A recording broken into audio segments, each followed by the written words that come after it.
Muy buenos días tengan todos ustedes. Me da mucho gusto compartir con ustedes de este 12º Congreso Eucarístico, donde Jesús nos reúne en torno al altar y compartir de este tema que hoy quiero participarles para poder enriquecer nuestro camino de encuentro con el Señor, con el más grande regalo que Dios nos ha dado, su presencia en la hostia consagrada, su presencia en el pan eucarístico que viene a fortalecer nuestra fe y animarnos en el camino de la vida. Van a presentarles unas proyecciones que vamos a ir viendo sobre la dinámica del tema para poder ir desarrollando este tema.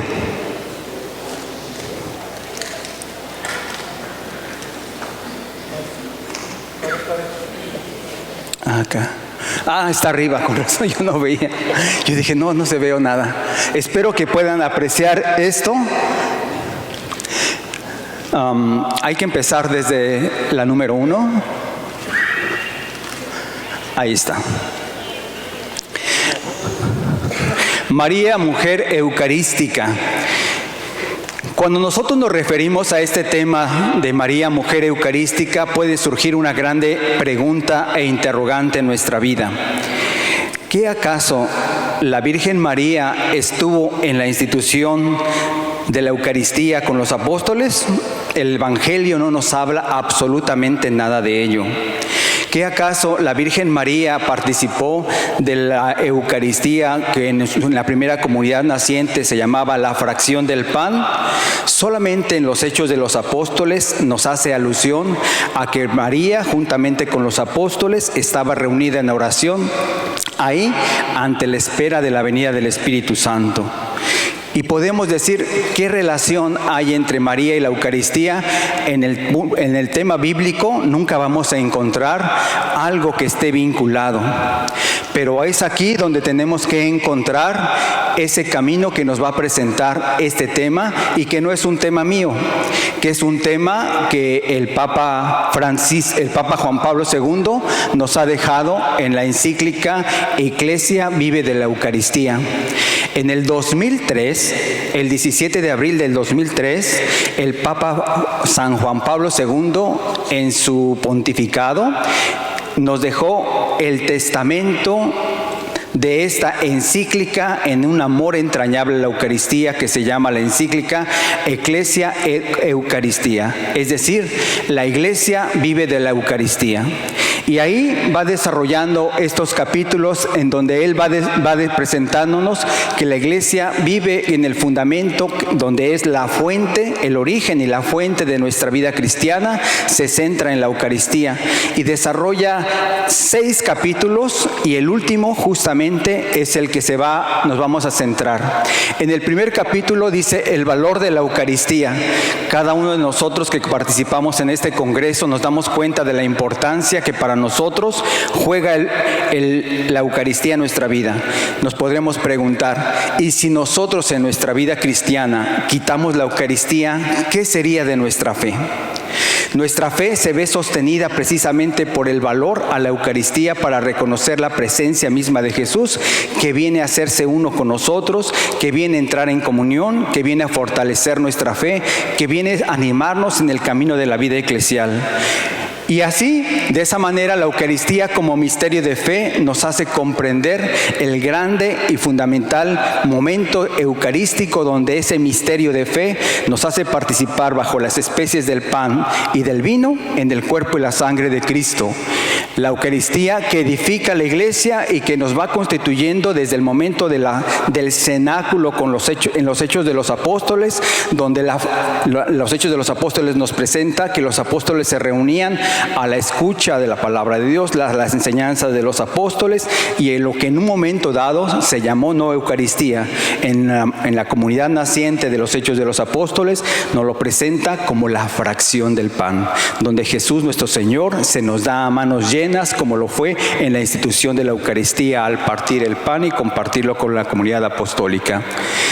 Pero también la apostolicidad de la Eucaristía de la Iglesia, puesto que nuestra fe católica se fundamenta en los apóstoles, para poder entonces ver cómo los apóstoles tuvieron a bien hacer partícipe de esas mismas palabras de Jesús, donde instituyó la Eucaristía, que lo vamos a ver en el tema, con las palabras: hagan esto en memoria mía. Y los apóstoles, desde hace más de 2000 años hasta nuestra fecha, este signo de la presencia misma eucarística se sigue haciendo presente como fundamento en los apóstoles. Y la Eucaristía, comunión eclesial, que es un tema muy importante para este congreso, en el cual yo quiero invitar para que verdaderamente tengamos en mente, en nuestro corazón, el deseo de vivir en comunidad, en comunión en Cristo nuestro Señor, que será el tema que abordaré en la segunda parte de esta conferencia.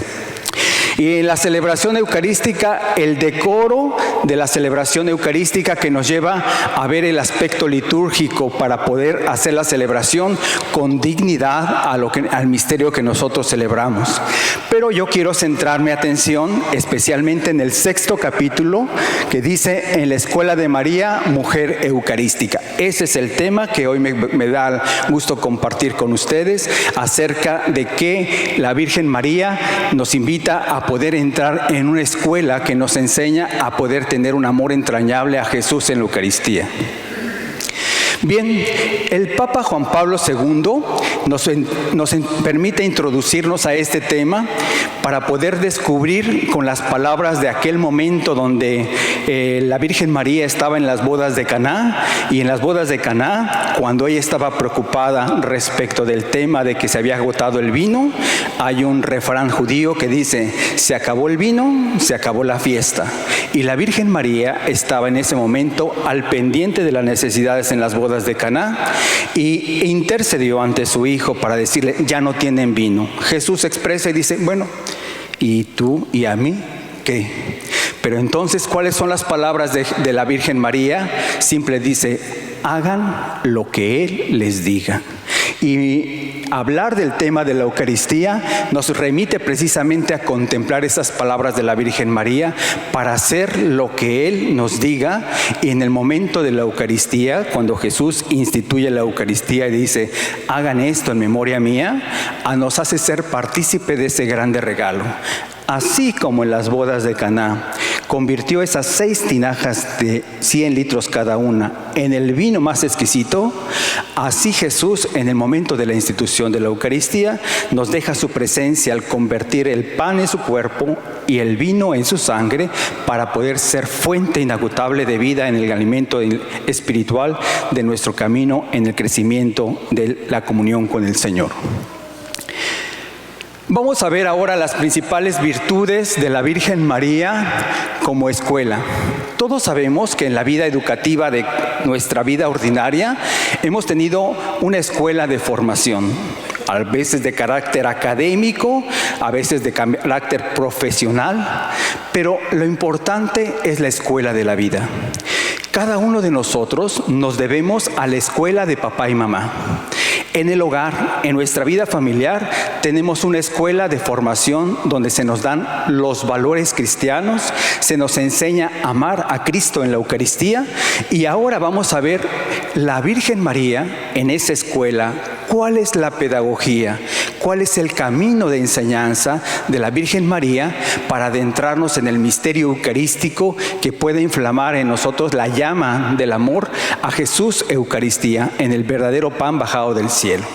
Sabemos que en la Virgen María encontramos una serie de virtudes, como es la fe, como es la obediencia, como es la humildad, como son esas series de virtudes que encontramos respecto de la pureza de su vida. Pero concretamente el Papa San Juan Pablo II nos da 2 líneas de poder comprender la escuela, la pedagogía de María para poder adentrarnos en la Eucaristía. El primero de ellos nos lo presenta que la Virgen María es modelo de fe eucarística. Lo vamos a ir desarrollando a lo largo de la propia experiencia de la Virgen María en el Evangelio que nos va presentando ese modelo de fe eucarística en la Virgen María. Y el segundo punto es la presencia de la Virgen María en el sacrificio eucarístico. Ahí recordamos y nos anticipamos al tema desarrollado en el momento donde la Virgen María está contemplando al pie de la cruz, como lo tienen aquí en la iconografía de este altar, en donde la Virgen María justamente está ahí con Juan, el discípulo a quien Jesús amaba. A los pies de la cruz, la Virgen María participa del único y grande sacrificio de su propio Hijo, para poder ver que esa enseñanza de la presencia de la Virgen María en el sacrificio eucarístico nos hace ser partícipe también de unirnos al sacrificio de nuestro Señor. Esos son los dos temas: la Virgen María como modelo de fe eucarística y la Virgen María como testiga presencial al pie de la cruz del sacrificio de su propio Hijo. Esos son los dos temas vertientes de la encíclica en este 6º capítulo del Papa Juan Pablo II de la Iglesia Vive de la Eucaristía. Vamos a desarrollarlo cada uno. En el primer tema vamos a participar que para poder ver el testimonio de la Virgen María como esa mujer que da un modelo de fe, lo encontramos del momento de la Anunciación.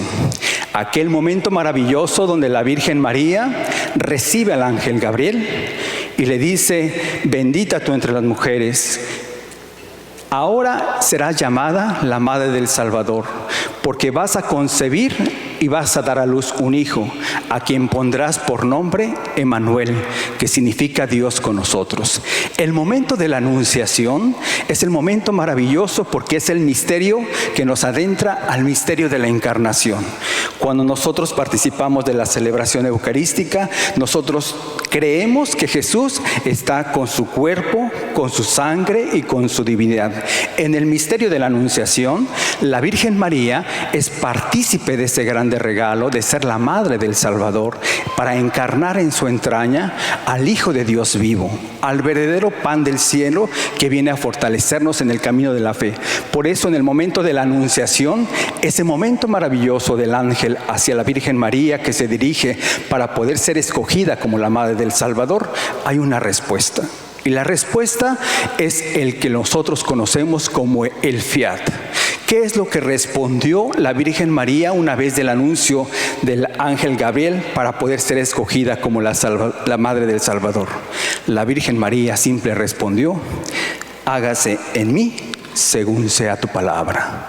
Esta expresión, hágase en mí según sea tu palabra, nos remite a contemplar a la Virgen María en una actitud de confianza, de abandono, de fe, de disponibilidad al grande proyecto de Dios para poder ser llamada la Madre del Salvador, para engendrar en sus entrañas al Hijo de Dios vivo.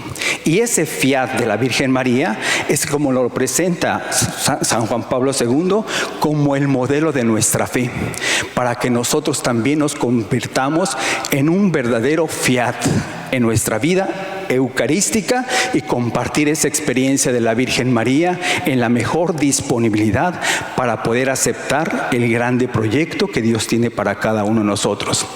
Ese fiat, en realidad, es el fiat de María, que es un reflejo del mismo fiat de Cristo. Cuando recordemos aquel momento del Gólgota, aquel momento donde Jesús nuestro Señor, antes de vivir el sacrificio, recuerdan aquel momento donde estaba en el monte de los Olivos Jesús, y que Jesús en oración les dice: Señor, si es posible, que pase este cáliz, pero que no se haga mi voluntad, sino la tuya. Que no se haga mi voluntad, sino la tuya. Esa misma expresión de Jesús cuando se abandonó, haciendo el fiat de Cristo, hágase según tu voluntad, no como lo yo quiero, como Jesús vivía ese momento de angustia antes del suplicio de la cruz, sabiendo que llegaba la hora de poder entregar su vida por nosotros, ahí en el monte de los Olivos, experimentando el sufrimiento anticipado de su momento de su pasión, él mismo expresaba y decía: pero que no se me haga mi voluntad, sino la tuya. Cristo mismo hizo ese fiat: hágase, Señor, tu voluntad. Y el fiat de la Virgen María, que fue un sí sostenido para poder decir, hágase en mí según sea tu palabra, se convierte en el fiat de Cristo nuestro Señor para abandonarse al grande proyecto de salvación al ofrecer su vida por nosotros en la cruz. Y eso nos permite, a esa carta a los hebreos, que nos permite poder contemplar el mismo sacrificio de Cristo, que es víctima y es sacerdote, ofrecido e inmolado para la remisión de todos nuestros pecados, para mostrarnos su amor y su misericordia, para redimirnos y participarnos del camino de la salvación. Ese fiat que nos trae en el ángel nos permite entonces ver la continuidad de la Virgen María, que nos invita a ser continuadores de ese mismo fiat. Pero bien, eso es lo que la Virgen María vivió en el fiat. Lo importante, ¿qué significa para nosotros en el misterio eucarístico de la Escuela de María Eucarística? ¿Qué significa para nuestra vida? ¿Y cómo vamos a traducir ese fiat de María en nuestra experiencia eucarística de cada momento de la presencia de Jesús? Es el momento de poder entonces descubrir que ese fiat nosotros en cada momento de la asamblea eucarística hacemos un acróstico. El fiat de la primera letra F, el hágase, se convierte en fe. El segundo, intercesión. El A, amor. Y el T, temor de Dios. Veamos cómo lo hacemos nosotros en la Eucaristía. Cada vez que nosotros celebramos la Eucaristía, hacemos un acto de fe. Y ese acto de fe es el momento donde reconocemos a Jesús presente en la Eucaristía para poder decir, como se acuerdan el episodio donde Tomás, cuando una vez que había resucitado nuestro Señor, no estaba en el primer momento de la presencia de Cristo resucitado, y los discípulos le dicen, hemos visto al Salvador, hemos visto a Jesús. ¿Y qué dijo Tomás? Hasta que no vea, hasta que no meta mi dedo en sus llagas, aunque no vea mi mano en el costado de Jesús, no creeré. 8 días después, Jesús nuestro Señor se presenta ante la comunidad apostólica y le dice, hey Tomás, ven acá, ya no sigas dudando, trae acá tu dedo, trae acá tu mano y mételo en las manos de mis manos y de mi costado. ¿Qué hizo Tomás? Señor mío y Dios mío. Tomás hizo una expresión de fe. Y nosotros en el momento de la consagración eucarística hacemos esa misma profesión de fe de decir, Señor mío y Dios mío. Creo en ti, que estás presente porque tú has vencido la muerte con tu resurrección y te haces presente en el pan de la vida. En nuestra comunidad, en el día a día, ese fiat, la fe del acróstico, se convierte en un abandono, en una confianza, en la certeza de saber que Jesús nuestro Señor está vivo y presente con su cuerpo, su sangre y su divinidad.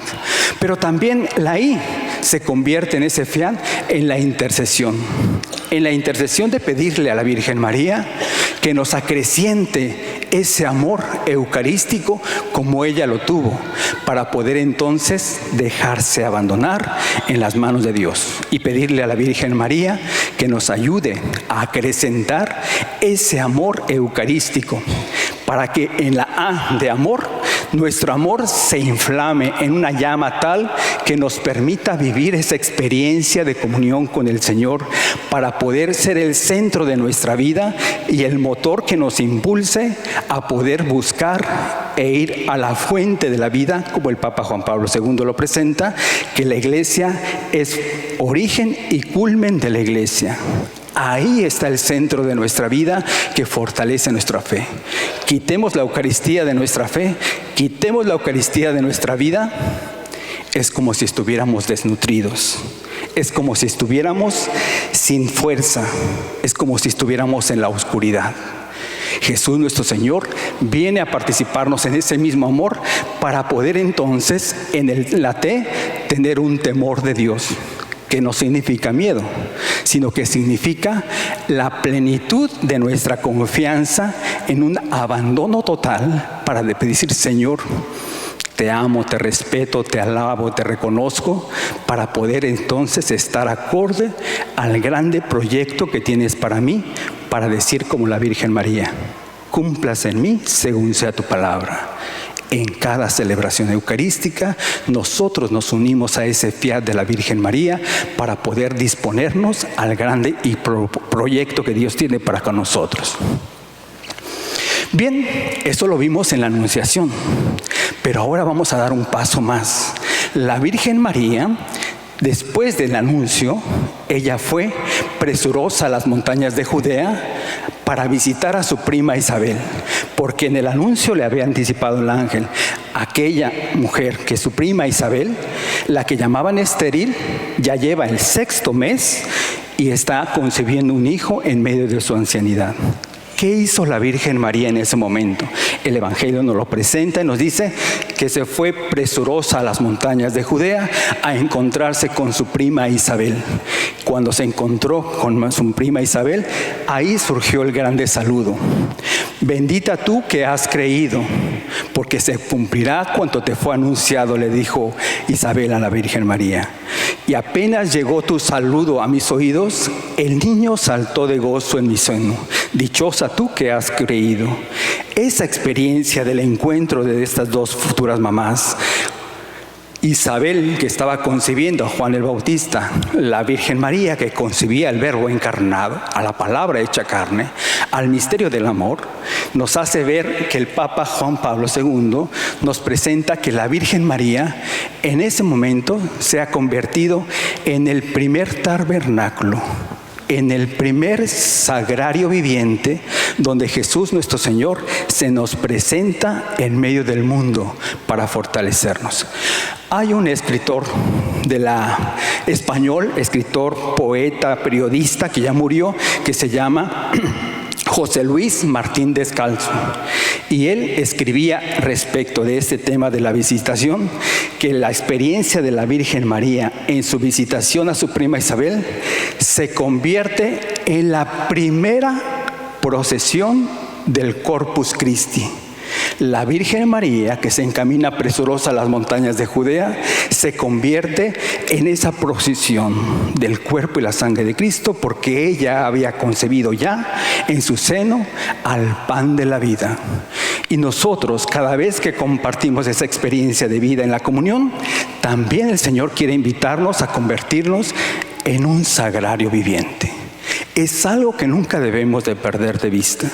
Dios nos da una grandísima riqueza, un maravilloso don, porque cada vez que nosotros nos acercamos a recibir el cuerpo y la sangre de Cristo, nosotros, cada uno de nosotros, nos convertimos en un sagrario viviente.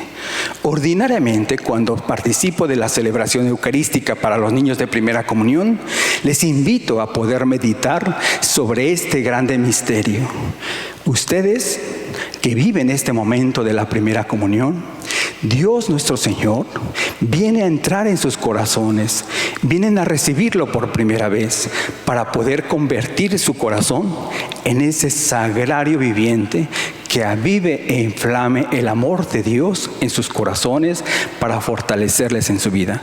Y si nosotros en nuestra Eucaristía diaria reconocemos a Jesús verdaderamente que entra en nosotros, viviremos como verdaderos templos e hijos de Dios, que nos permite convertirnos en el sagrario viviente porque Dios ha entrado en nuestros corazones.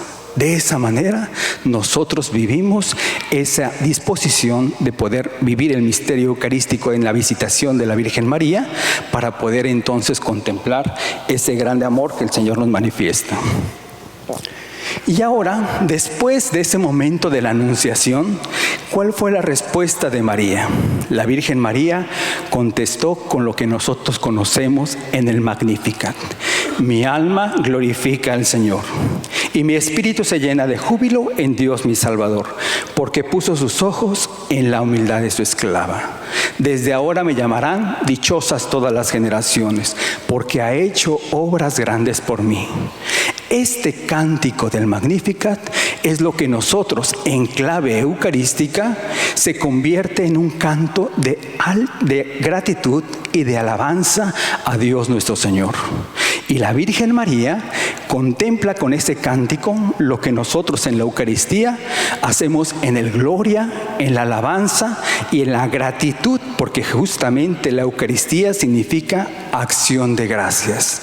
La Virgen María da gracias a Dios por lo que Dios ha hecho y hace también una alabanza, porque en ese mismo Magnificat hace alusión de que Dios se ha acordado de su misericordia para poder participar del plan salvífico de Dios, en donde ha venido a rescatarnos del yugo opresor. Y el pueblo de Israel, en tiempos de nuestro Señor, vivía un verdadero yugo, vivía bajo el imperio romano. Y Jesús, nuestro Señor, viene a romper las ataduras y las cadenas para podernos liberar y poder participar del camino de la salvación. No sin antes tener el antecedente de la experiencia liberadora del pueblo de Israel que salió de la esclavitud de Egipto.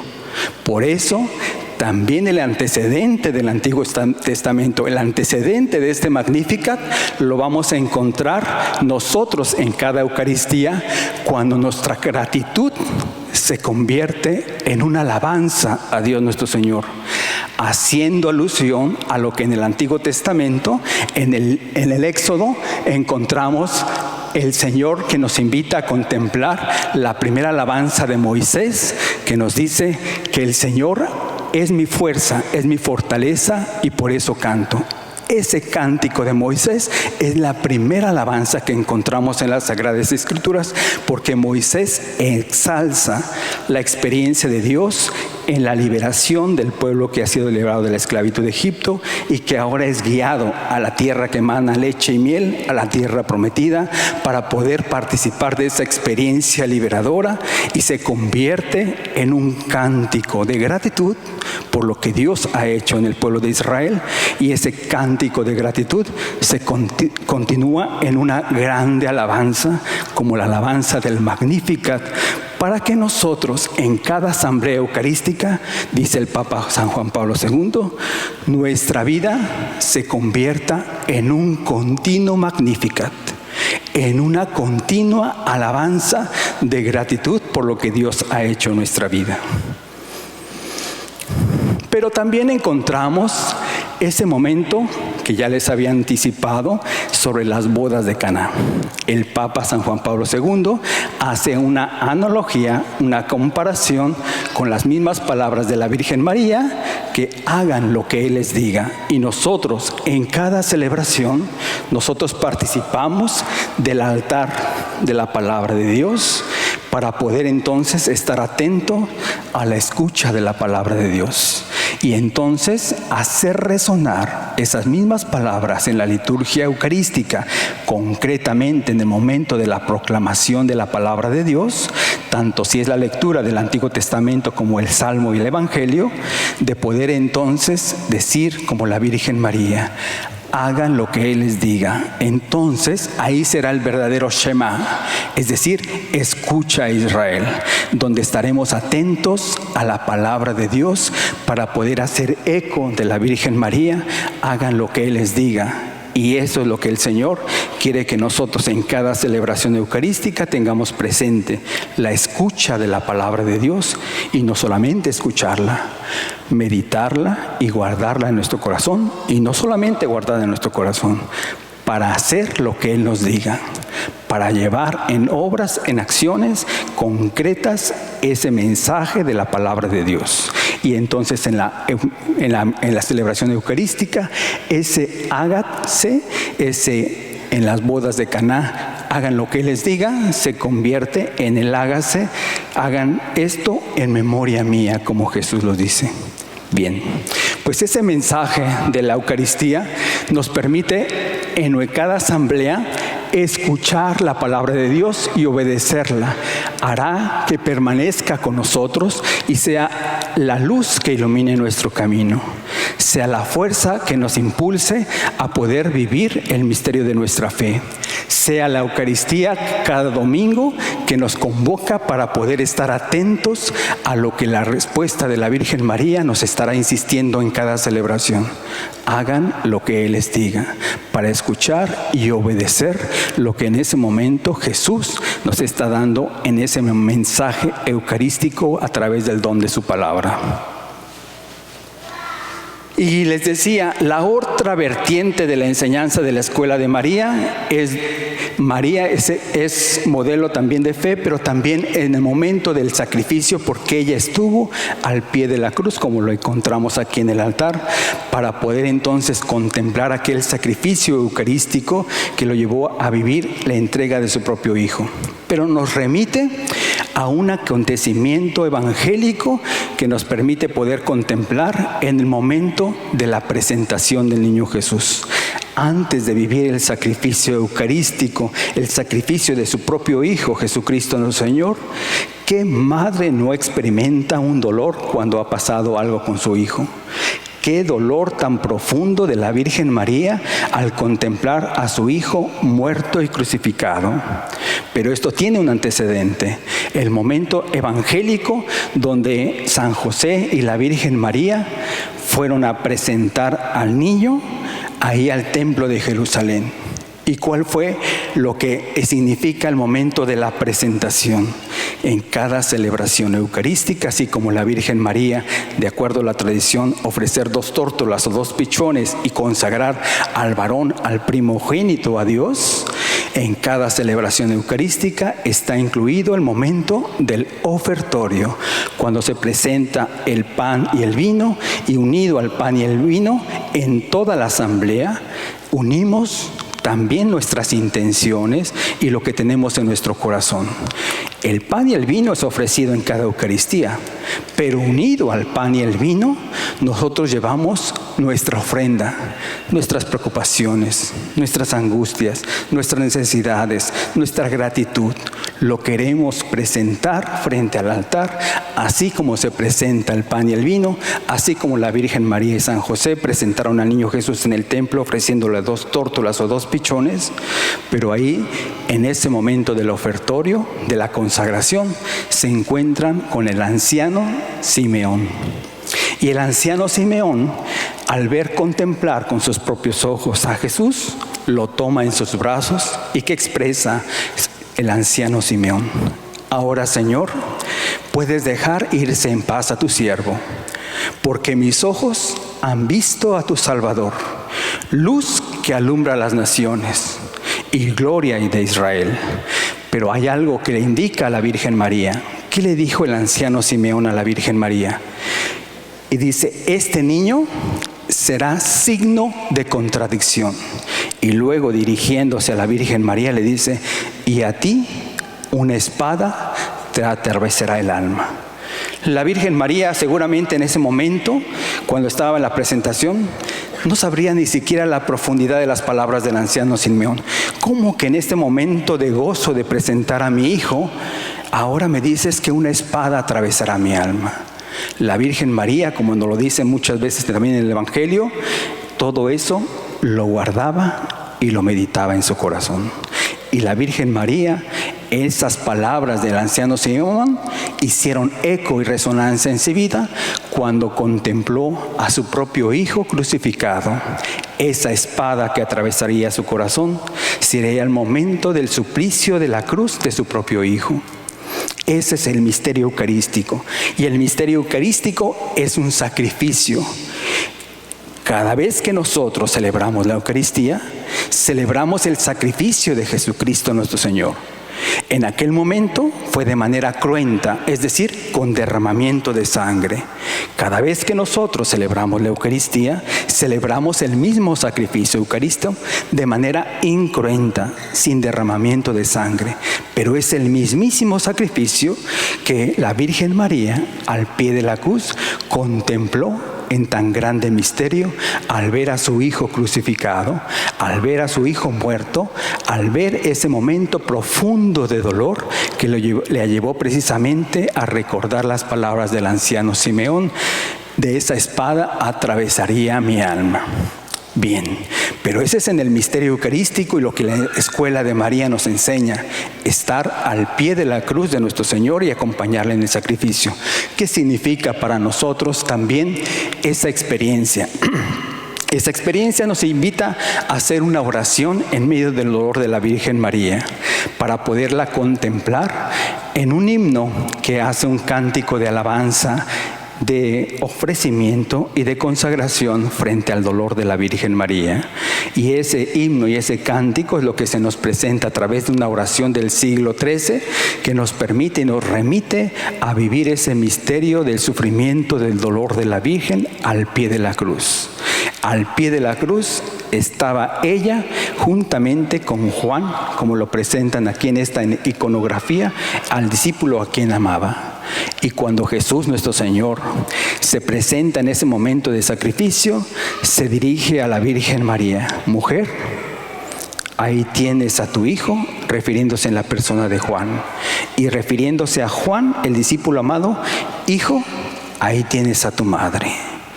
Ahí encontramos las palabras mismas de Cristo, que nos deja a su madre, a la Santísima Virgen María, como madre nuestra, como madre de la Iglesia. Y en el discípulo de Juan estamos incluidos todos, que somos hijos de Dios, para vivir esa filiación con la Virgen María, que es nuestra madre, con esa filiación en Cristo nuestro Señor, que nos ha injertado en la fe para ser partícipes de la dignidad más grande, la dignidad de ser hijos de Dios. Y Dios nos invita en ese misterio de la pasión, muerte de nuestro Señor Jesucristo, pero también de su gloriosa resurrección, a compartir ese misterio eucarístico al pie de la cruz, sabiendo que no hay resurrección si no hay cruz. Y no hay esa muerte en cruz si nosotros no tenemos la esperanza de también participar algún día de la misma gloria de nuestro Señor Jesús, que ha resucitado. Bien, ahora voy a tratar de concluir este tema, porque yo quiero agradecer a las personas que tuvieron a bien invitarme a este congreso, porque esta experiencia de la preparación de este tema me hace recordar en el año que yo me ordené sacerdote.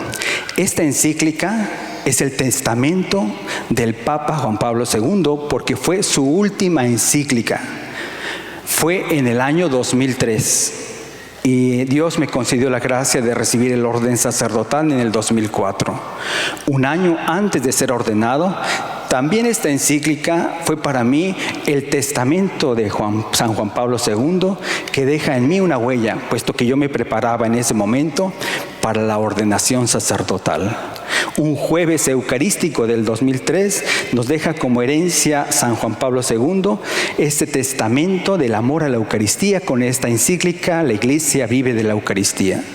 Y en esa experiencia, por eso quiero agradecer la invitación y el poder compartir con ustedes esta experiencia de fe y de mi ministerio sacerdotal, porque me hicieron regresar un poco a la historia de mi vida vocacional.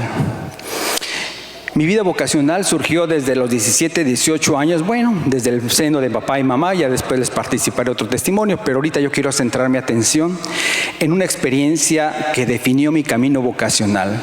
Porque desde los 17, 18 años en adelante, tuve una experiencia misionera, la primera experiencia, 17, 18 años, con los padres salesianos. Y fui de misiones a la Sierra Chinanteca en Oaxaca. Y ahí, en Oaxaca, conocí a los padres salesianos. Saben que los padres salesianos fueron fundados por San Juan Bosco, Don Bosco. Y por eso me hicieron recordar algo en mi camino vocacional. Y desde cuando tenía 17, 18 años, recuerdo que los salesianos me compartían una experiencia. Hay un libro que se llama Los sueños de Don Bosco. Y concretamente hay un sueño de Don Bosco que se llama el sueño de las 2 columnas. Y en el año, como dice, el 30 de mayo de 1882, San Juan Bosco se dirigía a los jóvenes, porque San Juan Bosco se dedicó a la educación de la niñez y de la juventud. Entonces, en su corazón jovial de don Bosco, tuvo un sueño en donde decía que en ese sueño veía una grande nave en donde iba capitaneada por el Papa, pero que en medio de esa travesía de esa nave, que es la iglesia en la que vamos todos, va una serie de tormentos, de aguas torrenciales, de vientos impetuosos, y no solamente de vientos impetuosos, sino de enemigos de esa barca que quieren hacer naufragar a esa barca de la iglesia. Y en ese momento de peligro, de todas las acechanzas y de persecución en medio de esa nave de la iglesia, emergieron del mar dos grandes columnas. Esas son las dos grandes columnas que se presentan en esta primera imagen. En una primera columna está la Eucaristía y en una segunda columna está la imagen de la Inmaculada Virgen María bajo la advocación de Nuestra Señora, auxilio de los cristianos, que es la patrona de los padres salesianos, que don Bosco se tuvo a bien acoger como patrona de esa orden religiosa, de esa comunidad religiosa de los padres salesianos. En medio de esas dos columnas, en medio de esa barca, eso fue sostenido bajo una ancla hacia la columna a la Eucaristía, bajo otra ancla en la columna la Virgen María. Y gracias a eso los enemigos se disiparon, las aguas se apaciguaron y surgió entonces una serenidad y una paz. Ahora yo les voy a decir en clave de nuestra fe y de nuestra propia experiencia. Esto me remite al sueño de don Bosco de las dos columnas, a lo que encontramos en el pasaje del Evangelio, cuando les dice Jesús a los discípulos: vamos a la otra orilla, suban a la barca. Y cuando Jesús va juntamente con ellos en la barca, sienten unos vientos impetuosos, las olas se estremecen y sienten que se hunden. Ahí, en medio de la tempestad, a veces vamos nosotros. En esa barca del sueño de don Bosco es la barca de la iglesia, es la barca de nuestra fe. Y en esos vientos impetuosos y esos enemigos que encontramos son los problemas y dificultades que todos tenemos en la vida diaria. Pero cuando Jesús, nuestro Señor, en el sueño de don Bosco, el capitán era el Papa. En nuestro sueño de la barca de la iglesia, el que capitanea, el que va adelante, es Jesús. Aunque sintamos nosotros la experiencia de los vientos impetuosos, de las olas que se estremecen y sentirnos hundirnos y naufragar, tenemos las dos grandes columnas de nuestra vida.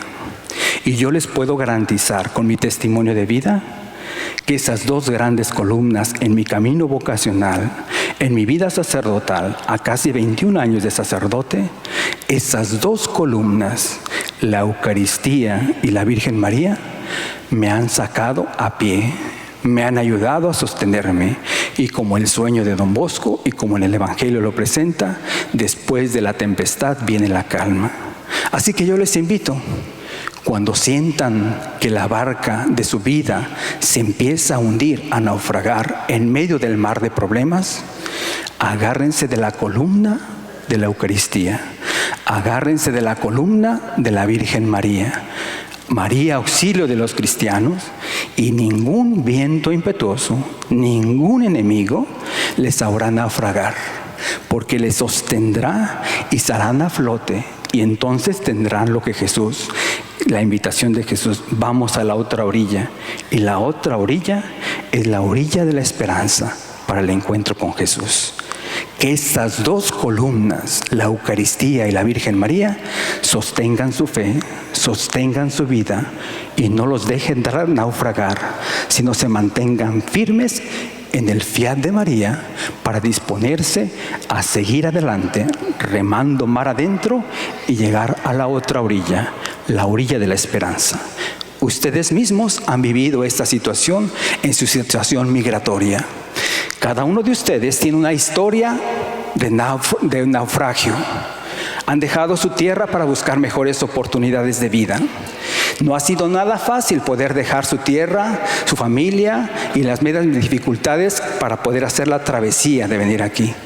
Y estar aquí en pie de lucha para seguir adelante, en la añoranza de tus seres queridos que han dejado, en la añoranza de que a veces no volvieron a ver a papá y mamá porque ya murieron, en las tantas situaciones.